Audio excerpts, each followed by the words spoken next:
Can you see that? Thank you.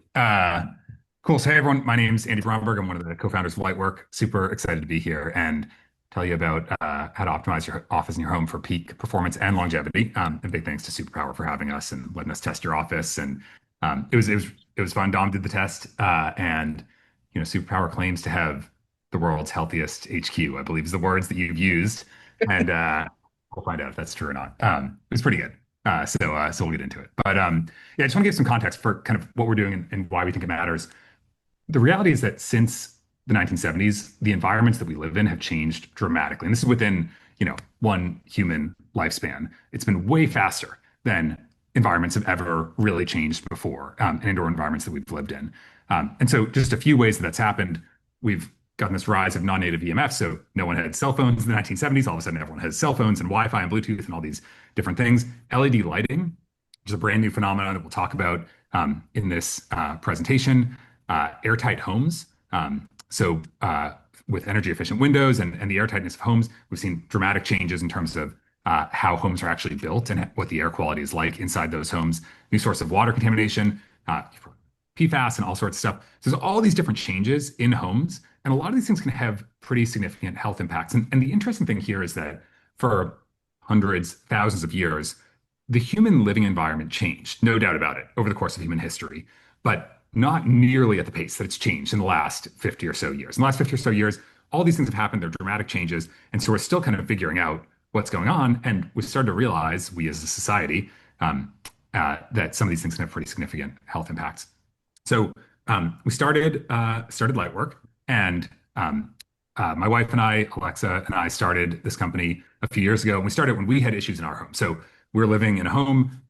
We got really sick. It's a whole long story. I'm happy to talk about it in Q&A, but we're trying to figure out what was going on, and we just could not get straight answers from anyone. We're having trouble figuring out what the issue might be. We realized that when we were at the house, we felt bad. When we were not at the house, we felt good. But then actually figuring it out was kind of a nightmare. And through that process, we ended up meeting all these experts, figuring a lot of stuff out on our own, and ended up saying, well, actually, if we needed help with this, so probably do a lot of other people.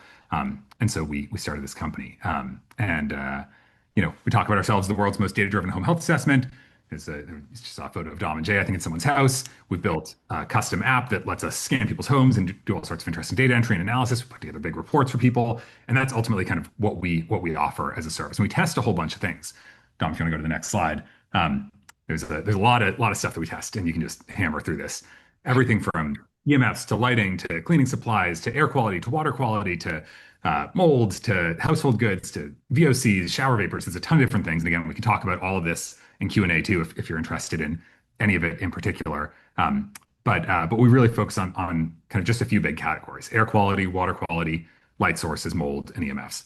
And we recently tested, as you heard, the Superpower HQ and Max's apartment, both of which were quite fun. And like I said, Superpower claims the world's healthiest office. Max is a health nut, and does an incredible job keeping himself healthy. And so we said, oh, let's check the environment and see what's going on. We did find some issues, and so we're going to talk about all those. We're going to break down the different categories we talk about, and then talk about the specifics. The plan for today is to go through these. We're going to talk about light quality, which is a really interesting topic, getting a lot of buzz recently. It was actually just in the Superpower newsletter. I saw a great little thing about a Huberman Lab episode with Dr. Glenn Jeffrey. So that was great. We're going to talk about light quality. We're going to talk about particulate matter, which is a component of air quality. We're going to talk about water quality. We're going to talk about EMFs, and then we will go to Q&A. That is the plan for today. And Dom and I are going to kind of trade off. And so for each of these, we're going to show you exactly what we found and give you the 80/20 for improving your own space. This stuff can be overwhelming. We're going to go through a ton of information. We'll send some stuff out after, I think, with a breakdown, so you don't have to furiously take notes during this, but also know that it's really feasible to do 80/20 work at relatively low cost and low effort to make a big difference in all these things. And that's what we're going to go through today. So Dom, over to you. Do you want to do light quality? Lead off with that. Absolutely. Yeah. So light quality, really important for circadian rhythm, for general cognitive impact, for generally feeling good in our spaces. Modern light has two big issues. One is flicker and one is blue light. And we're going to go through each of those and how we test for them and what you can do about it. So here are a number of studies on the impact of flicker which can cause neurological problems. It can cause headache, fatigue, blurred vision, eye strain. And so this is, when you go into a hospital and the fluorescent lighting is overhead and you can almost like see it visually flickering, and that feels terrible. The vast majority of our LED lights do that, but just at a subconsciously perceptible level, but still is going to cause some cognitive impact. And then on the blue light side, you might have heard about this. This is a big focus of the latest Huberman Lab episode, but blue light is a big part of how our body regulates circadian rhythm. When we're exposed to blue light after the sun goes down, it disrupts our sleep patterns. And obviously, the screens that we're all looking at right now emit a ton of blue light, but so do our LEDs. So, what is the deal with flicker? So, very quickly, where flicker comes from is essentially the LEDs run on direct current, but all of our electrical systems in our homes run on alternating current. And so, to transfer that alternating current into direct current, all the LEDs have a little piece called a power supply. But for LEDs that are not specifically designed with flicker reduction or quality in mind, that power supply does an imperfect job of translating the alternating current to direct current. And so there is some degree of change in the intensity of light when the alternating current is moving between current directions. And so that is expressed in flicker percentage. Many bulbs vary, but it shows up in almost every LED that we see that's not specifically designed to be flicker free or isn't an incandescent or a halogen. And we'll get into more of that later. One thing that you can do, we won't like pause to do this right now, but you can actually see this for lights that have a particularly high flicker percentage. If you just take out your iPhone, if you have the slow-mo mode on your camera and just take a 5-second slow-mo video of one of the LEDs in your space, I'd say for somewhere between 30 and 40% of the lights that we test, when you play back that slow-mo video, you'll be able to see the flickering of the lights. And it's a pretty wild thing to just be able to see directly with an iPhone is not simple, but an accessible instrument to be able to see and measure this. Okay, so that's flicker. On the blue light side, so this is a spectrograph of the light spectrum of one of the lights in the Superpower HQ. This was in one of the call booths. So you can see that the flicker rate is at 42%. That's a lot higher than we would like to see. But you can also see here, so this is blue light over here on the left, and this is sort of red and infrared light on the right. You can see this big spike right in the blue light area of the spectrum. And this is in Max's apartment. You can see similarly, there's a living room lamp that has slightly lower flicker percentage, slightly low blue light peak, but still more than we would want to see, especially for evening lighting. And that's actually a warm LED. So even when things look warm, they can still have a pretty significant blue light element. So why is that blue spike there? Turns out that almost all modern LEDs, the bulb is actually blue, and then there's a yellow phosphor layer that modifies the light so that we perceive it as white or warm. But it does an imperfect job. So you will still see that blue light peak, and then you'll see the yellow phosphor layer afterwards. So that's dramatic oversimplification, but that's generally how this works and why there are blue light peaks in the vast majority of our lights. So if blue light is bad for us in the evening, and we use our lights mostly in the evening when we don't have the sun to illuminate our spaces, then why did we make all of our lights have blue light in them? This is unfortunately just a bad cosmic coincidence, and it's just going to remain this way for probably at least another decade in the vast majority of our spaces, but you have control over the spaces that you spend at least most of your time in. And so what can we actually do? Turns out it's reasonably straightforward. Incandescents and halogens are fantastic. These operate a completely different way, and so they do not flicker in the vast majority of cases, and they also do not have a blue light peak. Incandescents and halogens they operate in mostly the same way. Halogens just have a halogen gas on the inside, so they tend to last a little bit longer and are easier to get in places like California that have legislation against incandescent bulbs. But generally, with enough kind of creativity, it's pretty easy to get both of these things wherever you live. And they also look great, and generally, I think are much more pleasant on the eyes. So that's a great way to go. There are also a number of very specific LEDs that are designed to have low flicker and low blue light peaks. These include UG, Healthy Home Waveform, Chromolux. And some of these are great because they'll also have really bright full spectrum lighting for that like early morning in the daytime when you want blue light to communicate to your circadian rhythm that it's daytime, it's time to be awake. So that is most of what we have on the lighting front. For the optimizers, one really nice thing you do is not use overhead lighting at night because it communicates to your body that it is daytime, because overhead lighting in the ancestral environment only happens when the sun is overhead. So we like to use floor or lamp lighting, sort of. Well, the way that we think about this is during the daytime, we want broad and bright light. And then during the nighttime, we want low and pooled light. So designing your spaces in that way will help with aligning your lighting environment to your circadian rhythm. And I believe that's all we have on the light front. And so I'll pass it back over to Andy to talk about air quality and particulate matter. Yeah, amazing. Thanks, Dom. And I will say, for those of you that haven't tried them, get a couple incandescent bulbs, put them in at night, and just try using only those for like maybe a couple days or a week, and you will never go back. Friends walk into my house all the time, and in the evening, and they're like, "Oh my God, I feel so good here," and it's purely because of those lights. So try it out; it's easy. Let's talk about particulate matter. So this is something within air quality, and particulate matter is exactly what it sounds like. It's particle matter in the air. And you may, when you think of particulate matter, you may think of AQI. You know, you pull up your iPhone, you go into the weather app or whatever, and it says the AQI, the air quality index, is 65, or where I am today was like 95, which isn't great. And that's the air quality index. Now, AQI is actually built up of six components.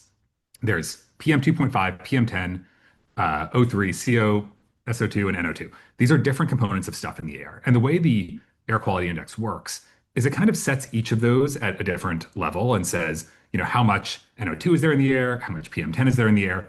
And then the AQI is actually just the kind of index of whichever one of those is worse on that day. So you can have a place where the AQI is 95, and it's 95 because of PM 2.5 or PM 10. Or it might be 90, the PM 2.5 and PM 10 could be really low, and the AQI could be 95 because the NO2 is at that level. And so AQI by itself just tells you that one of these six things is high, you know, or low at a certain level, and it goes by the highest one. One component of that, and the one that is perhaps the most important, is PM 2.5, which is particulate matter that is 2.5 microns or less in size. And this is, if you have an air quality monitor, it probably tracks PM 2.5. If you have an air purifier, it often has a little, you know, monitor on top of it that tracks the PM 2.5. And this is basically the kind of density of, or how many very small particles are in the air.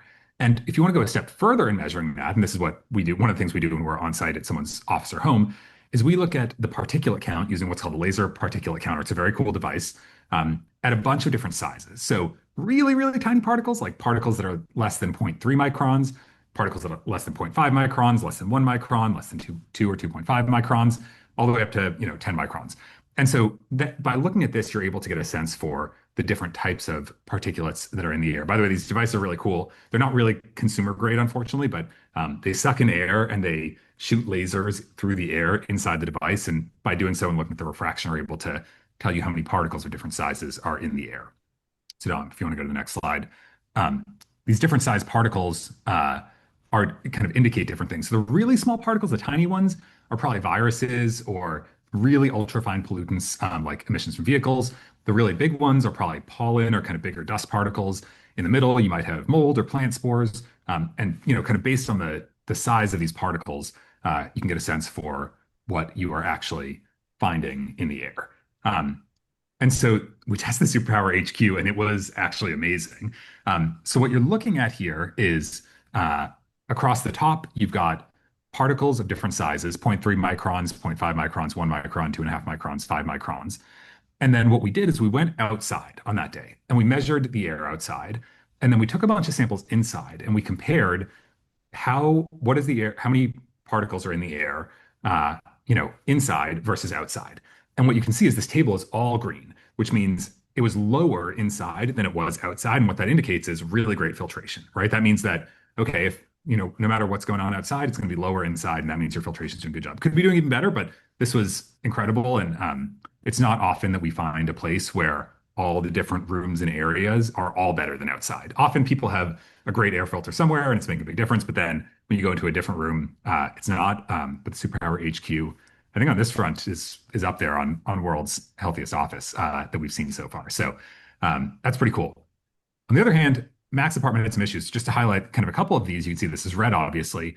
And what this is saying is the particulate matter was higher indoors than it was outdoors. So that means particles were building up indoors and not being uh, filtered effectively enough out of the air. And so this is something that we would say, and we did say to Max, hey, you could have better air filtration, and here's how you can do it, and you can actually make a big difference here in quality of life and in your air quality. But the question is, on this particulate matter, what's the 80/20? And the short answer is you got to get air purifiers, right? This is the thing. You install air purifiers in your home, they pull air through, they filter it, and then they put it back out clean and they take out the particulate matter. And air purifiers are great for particulate matter in particular. But there's a question, which is what makes a good one, right? Like if you're looking for an air purifier, there's all these air purifiers and they market HEPA, ultra HEPA, this, that, special filtration, special treatment, all sorts of different things. You hear all sorts of marketing buzzwords. What actually makes a good air purifier? And to answer that question, we're going to do a quick quiz. Tom, don't reveal the next slide yet. I want to see at least two answers in the chat. What do people think? In general, do air purifiers have a hard time with large particles or small particles? Do they have the hardest time filtering out the big particles or filtering out the small particles? What do people think? Let's get at least two answers in the chat on what you think. Large particles. They think they have the hardest time with large particles. You think I'm doing a trick question thing here? Only to be contrarian. That's exactly right. Well, the answer actually is, Dom, you can hit it. Neither. Air purifiers have the biggest issue with mid-sized particles. Neither big nor small. I went contrarian on the contrarians there. And the reason for this is actually pretty interesting. There are different ways that air purifiers filter air. One of the ways is through what's called diffusion, others called impaction. Basically, there's different parts of the filtration media and mechanism that certain ways of filtering affect the really small particles, certain ways of filtering affect the really big particles. Just to give you an example, one way you might think of air filters is kind of like a sieve, right? Like it's got a bunch of holes in it and air goes through and some big particles get stuck. Well, that is one of the ways that air purifiers filter air, and that's called impaction. There's another way, which is called diffusion, which is that really small particles have kind of random motion. They like bounce around a whole bunch while they're in the air. They don't take straight paths because they're impacted by lots of things in the air. And so when they bounce around, they end up just kind of hitting little parts of the filter media as they go through. It's called diffusion. And so that works really well for small particles, but not for big particles. And it turns out that when you look at the combined efficiency, which is kind of the red line on this chart, the lowest combined efficiency is for the mid-sized particles because certain techniques work really well in the big ones, certain techniques work really well in the small ones, but the worst efficiency is on the middle. But here's the thing.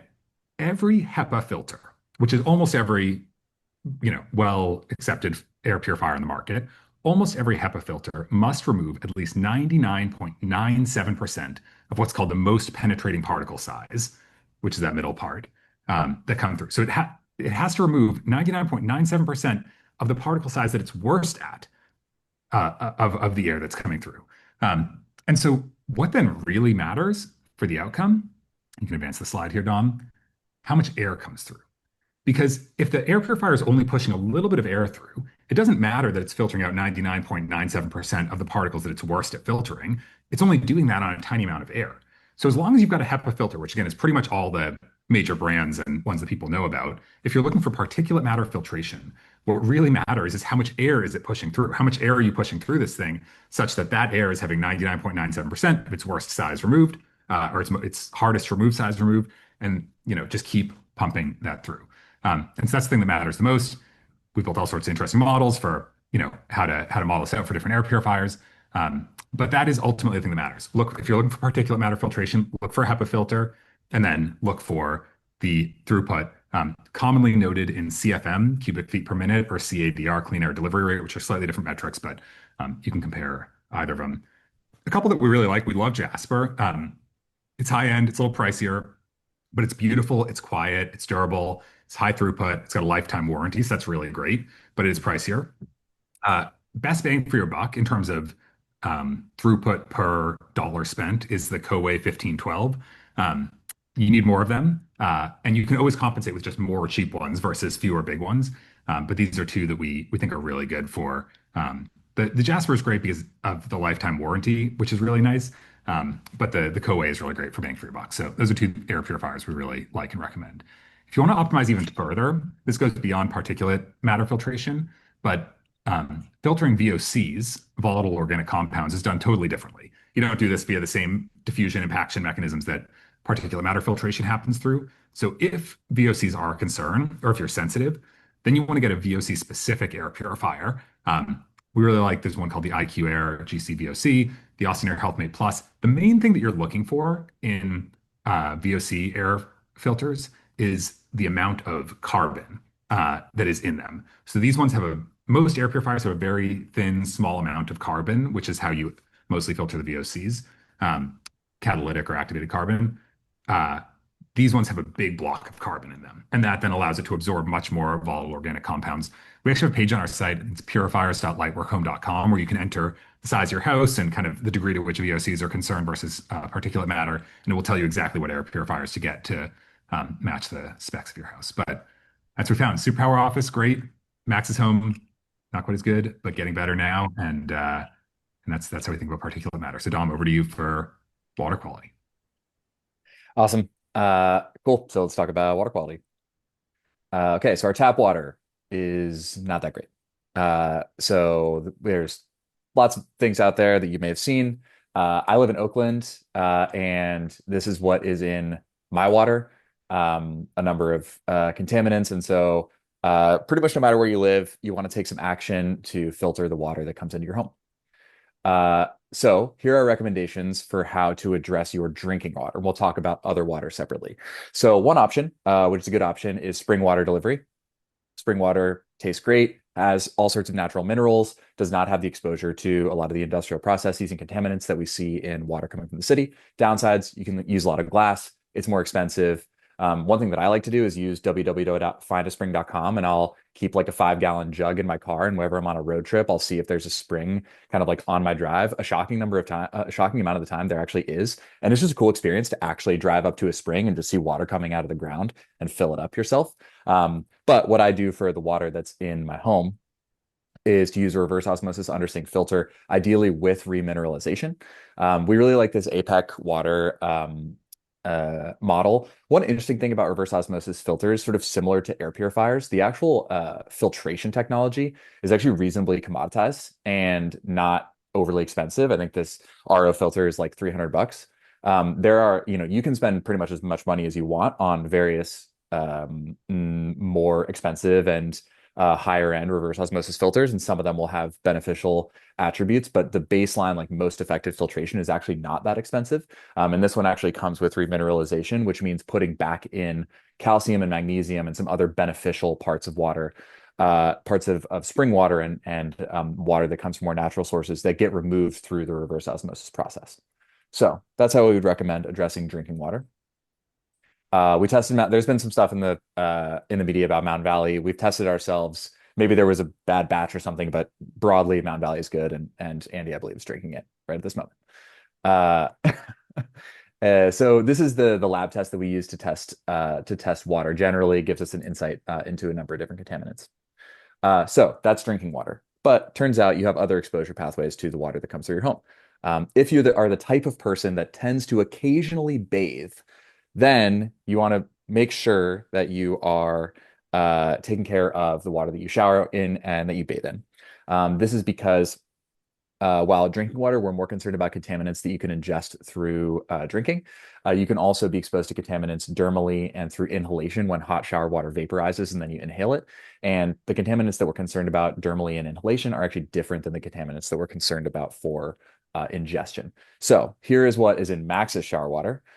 We found, as we find in almost every single home that we test, elevated levels of these volatile organic compounds called trihalomethanes. So you can see here that the level in Max's shower water was 115 times the health guideline level, or HGL. THMs are associated with a number of different issues, including increased cancer risk and reproductive issues. They're a disinfection byproduct, so they emerge from an interaction between organic matter and our process of disinfection at the sort of sewage treatment level. So what we'd recommend to address this is, okay, yeah, great. Organic matter plus some of the chlorine and chloramine disinfectants creates these trihalomethanes. And so the best thing to do about this is to filter it. Two ways to do this. One is the ideal circumstance is to get a whole home filter. Springwell is excellent for this. This will it sort of goes in at the water main level and filters all the water that comes into your home. The other option is a shower filter. This pristine hydro model, and again, all of these links and details are in the guide that we'll send out after this call, so no need to write all this stuff down. But Pristine Hydro is the one that will actually remove trihalomethanes. And the vast majority of shower filters out there, we have not found to do an effective job of removing trihalomethanes. They'll remove chlorine, but not those VOCs. And that's all we got on the water quality front. So let's end. I'll pass back over to Andy to talk a little bit about EMFs. EMFs, everyone's favorite, least favorite, most skeptical, most confused topic. We often do whole long presentations on EMFs. I'll keep it very short here and happy to answer questions in the Q&A. But EMFs are, we put a tinfoil hat on this slide for a reason because everyone thinks you're crazy if you talk about EMFs.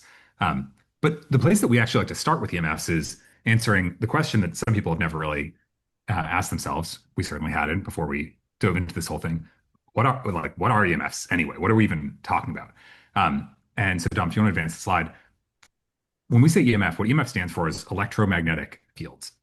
And you may remember something that kind of looks like this from high school physics or something like that, but there's this thing called the electromagnetic spectrum. And the electromagnetic spectrum is a spectrum, as the name might suggest, of all these various forms of electromagnetism.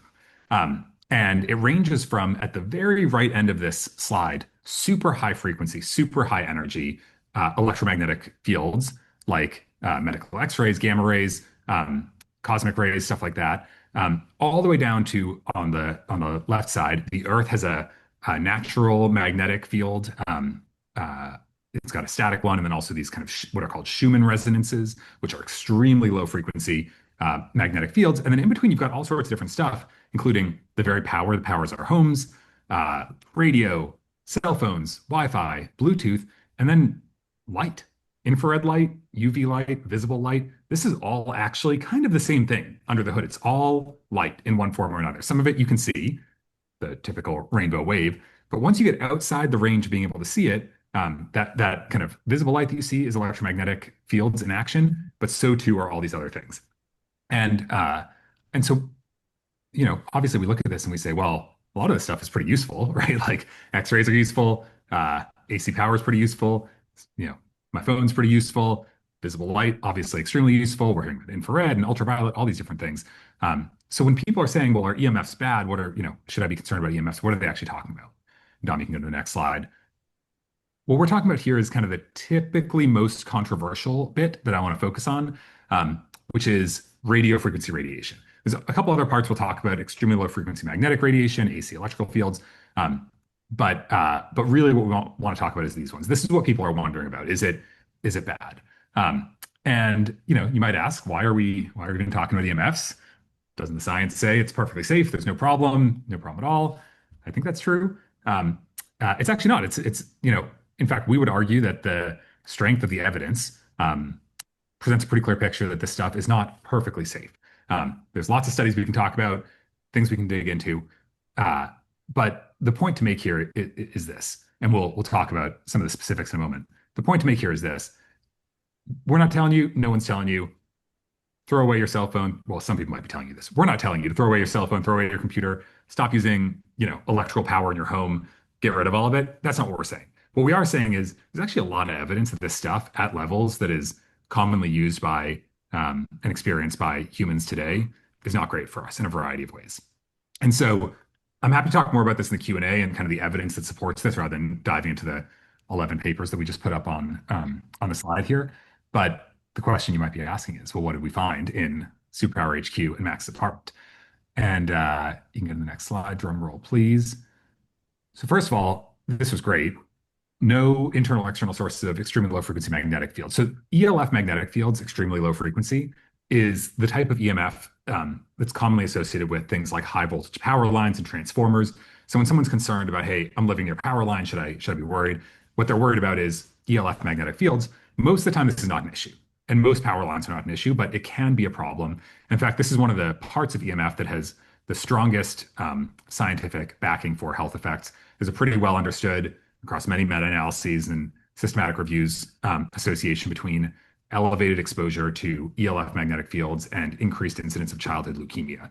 This is one of the best studied and best understood carcinogenic correlations with EMF exposure that exists out there. And it's at levels that the odds ratio starts to increase for the incidence of childhood leukemia at levels that we don't typically find in people's homes, but not uncommonly do. And so that's certainly something to watch out for. But Superpower and Max's house were both no problem. However, radio frequency radiation. So this is the type of EMF that comes from anything that transmits a kind of modern wireless signal. So cell phones, Wi-Fi, Bluetooth, any of that stuff. Perhaps unsurprisingly, both Superpower HQ and Max's apartment were pretty elevated there due to a whole bunch of things. Wi-Fi infrastructure mostly and smart devices and things like that. When we, just to give you a sense of what you're seeing on this page, when we assess people's homes or offices, kind of on the left, we say, okay, in these different rooms, here's what the levels were like. But then one thing we show them on the right, if you look at that chart, is basically how does your time spent in different rooms in the house sum up to your total daily aggregate exposure? And then what changes could you make to get that total daily aggregate exposure lower? Because we obviously care much more if you're experiencing elevated toxin levels of any type, EMF or otherwise, in your bedroom versus in a room that you only spend 1 hour a day in, right? If it's 1 hour a day versus you're sleeping there for 8 or 9 hours a night, it makes a big difference. And so the way we look at it is we aggregate exposure across the day based on how much time you spend in different rooms in your home. And then we look at the aggregate exposure and then what you can do to reduce it. So that's what you're seeing on the right there.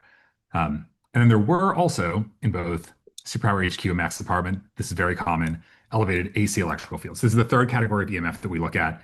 This mostly comes from wiring in the walls and kind of the electrical infrastructure of your homes rather than the power lines and distribution infrastructure that more commonly results in ELF magnetic fields. AC electrical fields come from the wire in your home. And unsurprisingly, there were issues here too. And then something we find in all sorts of offices and homes and things like that.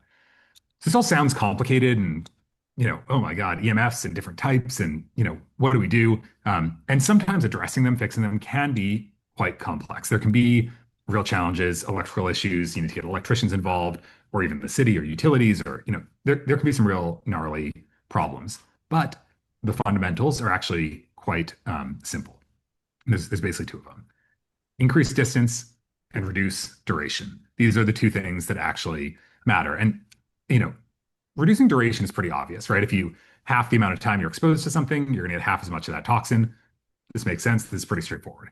Increasing distance with EMF specifically is actually a super, super high leverage thing to do. And the reason for this is that with a lot of EMFs that we experience, for example, radio frequency, radiation, stuff from our phones and things like that, the radiation follows what's called the inverse square law. This is a physical law. And it says that as the distance between a source of the radiation and the receiver, your body or whatever is getting impacted by it, increases, the power density, meaning how strong it is, decreases by the square of the distance. So what does that mean in practice? It means if your phone is 10 inches away from you versus 100 inches away from you, so that's 10 inches, 100 inches, that's 10 times further, the power density that your body experiences from that source is actually going to be 100 times less. It's going to be 10 squared. And so moving something even just a little bit further away from you has a massive impact on the EMF exposure that you get. And so, it sounds like a little bit of a joke to say, oh, have you tried taking your phone out of your pocket? Or if your phone's on the table, have you tried moving it a couple feet further away from you? Or have you tried putting your computer a little further away from you? Or have you tried moving your Wi-Fi router to a different room? Those sound like kind of silly, dumb things, but they actually make quantitatively, we measure this in people's homes every day, they make quantitatively an enormous difference in the amount of exposure that you're facing. And you should actually just do it, even though it sounds silly. Some 80-20 things for EMF mitigation. Ideally, if you can turn your Wi-Fi off at night, then you'll massively decrease the duration you're exposed to one of the strongest RF exposures in your house. Keep your phone away from your body. Cut power to bedside electronics and anything unnecessary around your workspace. So just don't power them, unplug them or whatever. And you'll have less AC electrical field exposure. move your bed a little bit away from the wall. Oftentimes, not in every home, but the majority of them, we find elevated AC electrical fields coming from the wall right behind someone's bed where their bed's up against the wall. Just move it a little bit, it'll make a big difference. Again, it sounds silly, but it's actually super, super impactful. If you want to optimize even further, we got a slide on this. Yeah. Ethernet instead of Wi-Fi. I've done it. It's great. It's faster. It's more reliable, and you don't get RF exposure. Using grounded and shielded power strips and cables, simple replacement, not that expensive, makes a big difference. Addressing any external source or electrical errors, this one's a little trickier. It really does require you to like get your home assessed to understand what the issues are, but that's obviously a high leverage optimization area. And there's all sorts of advanced strategies. Kill switches on circuits or on individual devices, shielding paint, canopies. You have to be careful with a lot of these because they risk actually trapping EMFs in a way that you don't want to. But if assessed properly by someone who knows what they're doing and spec'd out and then installed properly, they can be massive mitigators of EMF exposure. We have a ton more tips on this in the guide that I think we're sending out after. But this is at least some of the things that you can keep in mind on the EMF front. And then I'll hand it over to Dom to close it out here before we go to Q&A. Awesome. This has been quite a whirlwind. So just to wrap it all up, three main takeaways. One, this stuff is complicated, and there are some easy 80/20 fixes that we just ran through, and there's some more in the guide, and we're happy to share more. But we try to, we're the most data-driven home health assessment. We try to give you the understanding and the context of why this stuff matters, and that necessitates getting into a little bit of the complexity, but the actual fixes are in many cases, not all, but many cases actually quite straightforward. So this is doable. Takeaway number two, it does matter, but don't over optimize. Just we would recommend improving a little bit over time. Pay attention to how you feel. Certainly, it is not helpful for you to be lying in bed at night stressed out about your EMF exposure, because that is absolutely going to be worse for you than almost any EMF exposure that you would have. So, hold this all lightly. It does matter, but you can make changes over time. And then number three, test your home. We're happy to come in and support. We are happy to come in, make tailored recommendations for your home, make this all as simple as possible, and set you up for a habitat that really supports you to thrive. And you should also obviously test your blood with Superpower. And there are some interesting overlaps between some of the stuff that you can see in blood tests that can indicate issues in the home, particularly with water exposure. So just taking the time to really get the full assessment of both what's happening inside your body and in your exposome, as people sometimes call it, is an important step to take. Cool. So let's do Q&A. If you go to lightworkhome.com/superpower, we have a extremely comprehensive set of action steps for a healthy home that you can work through and gives even more detail on everything that we talked through. So go ahead and check that out. And yeah, let's open it up for Q&A. Happy to clarify anything about what we just went through. Unreal. Thank you so much. There are some quick, easy questions. I might get you, Dom, just to stop sharing your screen for 1 second. I'm going to put the crew up on here. Go. And Jay, I'm going to pop you on as well, if you don't mind, just in case you want to answer any questions as well. Thank you. Unreal. Like you said, there was a lot of information. But the cool thing is, as you said at the very end, there are some really easy takeaways, some really simple things that you can actually do to improve. And as you said, it's all incremental, that's what we want to hear. We don't want people, like you say, stressing out and creating more stress based on worrying about these things, but we can take simple steps. One thing that came up in the Q&A, so just for those of you who, in case you missed it, feel free to either type in the chat, unmute yourself as well if you're comfortable doing that, or the other option is just chuck your questions in here in the Slido. But something that came up in the questions was mold, and it's not something you covered in your presentation, and I think it's something that we hear a lot about. We see a lot of things on TikTok. I don't know, I've watched so many videos of that dog that goes around and sniffs mold in people's houses. So would you guys mind just talking a little bit really quickly about some high level things around mold exposure in homes and what we can do about that? Yeah, I'm happy to take that one. Mold is really tough. We do mold assessments. We left it out of the presentation because it's basically deserving of a whole presentation on its own. There's a ton of misinformation and challenges around it. Here's the reality. Uh, we, and when I say we, I don't mean Lightwork, I mean we, the broader scientific community and people that look into this stuff, simply do not have good diagnostic tools for mold. And probably the majority of American homes, perhaps even supermajority, have some level of mold in them. Now, is that a huge problem? Maybe not. There's like 100,000 different types of mold. Most of them are probably fine. Most of them have never really been studied in depth, but mold's everywhere. Mold's in the air around you. Mold's, we eat mold, cheese, it's moldy, like that's all fine. Um, but assessing mold is really hard. And most of the assessments out there, most of the mold assessors you can find, they're not they don't have poor intent. It's not like they're trying to do anything bad, but they just will not find the mold that is actually there. And so if you go and just call up a random mold assessor in your town and have them come, um, there's a very good chance you get a false negative, meaning they don't find mold, but there was actually mold there. And so, it's really tricky. There's a couple things that you can do and should do. One, air purification, air filtration helps a ton because mold spores get to you through the air, right? So this is a little bit similar to water filtration. There might be water contaminants in the water that's getting to your home, but if you have a water filter between you and those contaminants, you're fine. And mold spores generally, by and large, get to you through the air. And so if you're able to filter your air effectively, you're actually reducing the mold exposure, even if there is mold in the home, right? So air filtration is one thing that can make a huge, huge difference. And Beyond, Andy, do you need a specific type of filter for that, or is it a HEPA filter is going to do the great grunt question. work there? For sure, a HEPA filter will filter out the mold spores and particulate matter that's out there. There's also some theorized linkage between what are called mold-specific VOCs and whether or not those are actually causing negative impacts for people. This is an active area of scientific inquiry. We suspect there's a decent chance that they are. And so VOC-specific air purifiers, like we talked about, are also a good idea for that. But you don't need anything beyond, at least that we're aware of at this point in the scientific community, beyond those two things. Particulate matter and VOCs filtering out is an important thing. If you really suspect you have mold, um, you need to decide whether or not you want to go down the path of figuring it out and dealing with it, because it can be a nightmare remediating it, or unfortunately, if you just want to get out of the house and go somewhere else. Which is a tough thing for people to hear, but I think sometimes it's just the better decision if you feel terrible in your home. What matters more than that? And if you want to really figure it out, we're happy to talk about what we can do on the mold inspection front. Really, the gold standard is a best in class manual mold inspection from a true mold detective.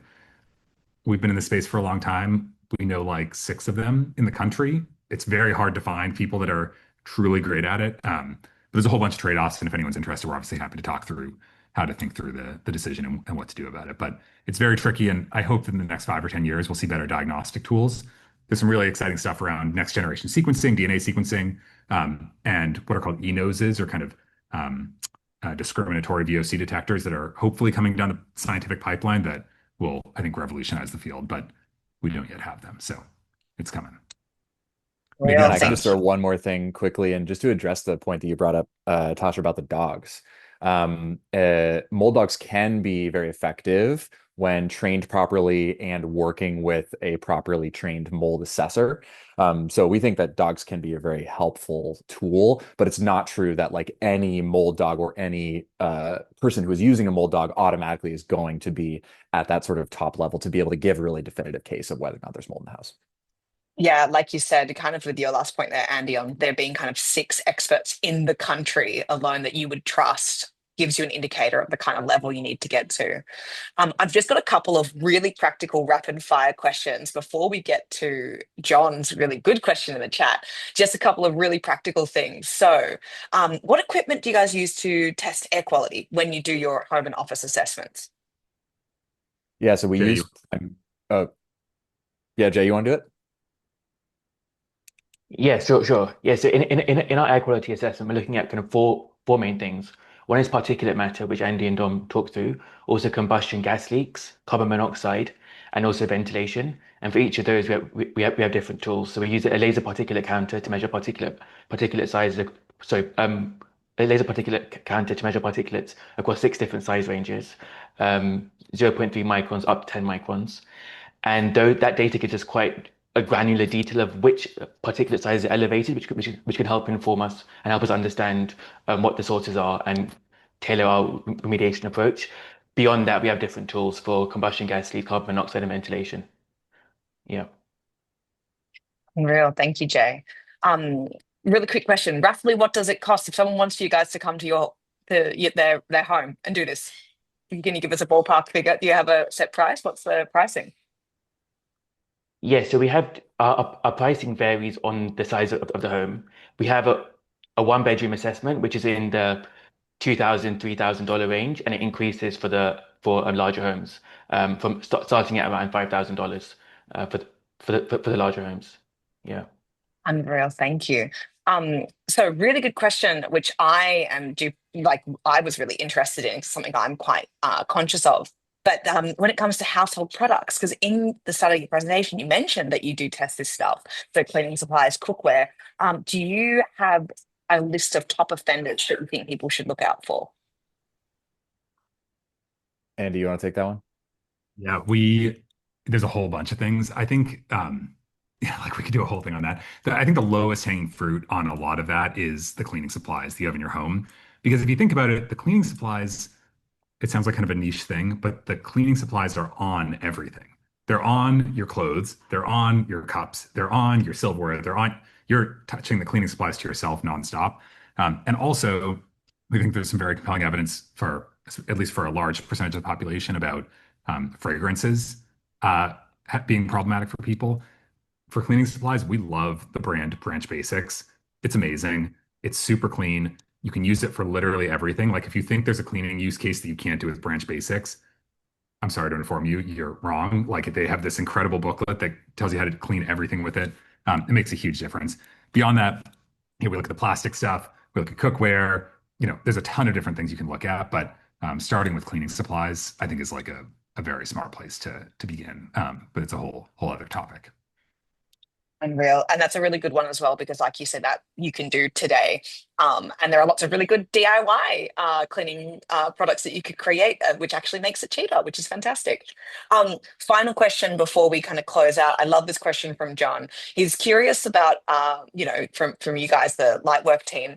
Obviously, do you deliver detailed results and get clients in with a great degree of peace of mind from your testing? But how do you try and show what the ROI is when they ask, what is it worth it? Is there any follow-up? Yeah, Yeah, I can go ahead, go Dom. ahead. I was just I gonna can say take a crack. there's maybe two things. Uh, one way to think about this, then Dom, I'll hand it over to you, is probably 20% of the homes that we test have some sort of severe issue. And it's not most homes. Every home, we've never tested a perfect home. So, spoiler alert on the Max apartment and Superpower office, like every place has problems. We have yet to see any. We've seen some very, very clean places, but every place has things that can be improved. But probably 20%, 20 to 30% have some sort of pretty severe issue. And so for those, to this question, the answer to the question is very obvious, right? Like there's some severe issue. Obviously, it depends what the issue is, depending on the home, but they look at it and they're like, oh my God, this was worth anything for me to have found this thing out and fixed it because this was impacting my health, my children's health, my long-term health, my, whatever it might be. So that's pretty clear. Then for a lot of homes, there's not a single severe, blinking red light issue. And actually, we often compare it to things like getting a blood test, something like Superpower runs, where I know what the numbers are at Superpower, but some percentage of people, you tell them something and they're like, I have to fix this yesterday. Like this is a critical thing. And then a lot of people, you test them and it's like, oh, this thing's to improve, and in that case, people feel good about the ROI of improvement, but really what they feel good about is the peace of mind of not having the severe issue, that they're walking around wondering, oh my God, do I have some sort of severe thing going on in my home that's making me sick? And that's the thing. I don't think there's a way to talk about financial ROI for these things. I mean, you could try and talk about it in terms of preventative care and long-term stuff and all of that, but that's not really the claim that we're making. We're making the claim that, hey, we can make your home environment healthier for you and your family, see if there's severe issues or not, and help you fix them if there are. And that's ultimately the thing that people end up using any sort of assessment service, whether it's blood testing or home testing or anything, is to get that clarity on what's going on if there's something they really need to fix. Dom, anything you want to add? No, covers pretty much exactly what I was going to say. The only thing that I would add is, for that bucket of things that aren't, blinking red light, oh my God, we need to fix this. A large proportion of those things, you will feel the difference almost immediately. If you don't have air purifiers in your home and you live in a city, I can almost guarantee you that if you get the appropriate number of air purifiers with the right amount of airflow, you're going to notice that you're less stuffed up and you're sleeping better and you're generally feeling better in your home. If you have a lighting environment that's not supportive to your circadian rhythm and you change that, I can almost guarantee that you are going to feel better. And different people have different sensitivities to EMFs, but I certainly have felt some benefit of navigating some of the AC electrical field stuff, particularly for sleep quality. And so I would say, on the ROI front, there are some elements of, okay, I want to make sure that I'm not being exposed to toxins that are going to affect my long-term health. There's some element of I'm just going to feel better in the space that I spend a majority or large plurality of my time. And if you compound that over days and years and hours, that's pretty massive ROI. That's unreal. And I love the again, thank you, Andy, for bringing it back to the comparison of blood tests. Because I think, as you said, most of the people at Superpower, most of our customers do end up seeing results that are more long term. And I think the best example I can give is APOB, right? APOB is something that not many people test, but a lot of our Superpower users end up having really elevated levels, which in 10, 20, 30 years are going to be the issue, not tomorrow. So thank you guys so much. This has been unreal. I'm going to quickly just close out for everyone here. What's next? What's next? Thank you guys for coming. We really appreciate it. And the Lightwork team, I have so many notes, and I will send an email to everybody listening here that has a little bit of the information. Obviously, the Lightwork kind of blueprint that you can actually take home and read through in more detail. I'm going to also drop in a couple of things that the guys referenced during the presentation itself that you can read up on as well. But the exciting part is we'll email our lucky winner. We've got one lucky winner who gets to experience the full water tap test from the Lightwork team and also a Superpower membership. So maybe you can do your test, see if you can see any biomarker changes before and after. We would be super curious on that. And we'll also be following up with Friday's Superpower Singles, which is our weekly newsletter where you can get some more up-to-date information. Like it was mentioned, Andy actually had a feature in Signals last week where he was talking about the recent Huberman Lab episode and kind of what we learned from that. So it's a really fun weekly educational kind of pulse check on what's happening in science. So that is it. We want to thank you guys so much. Thank you for having your lunchtime with us. We really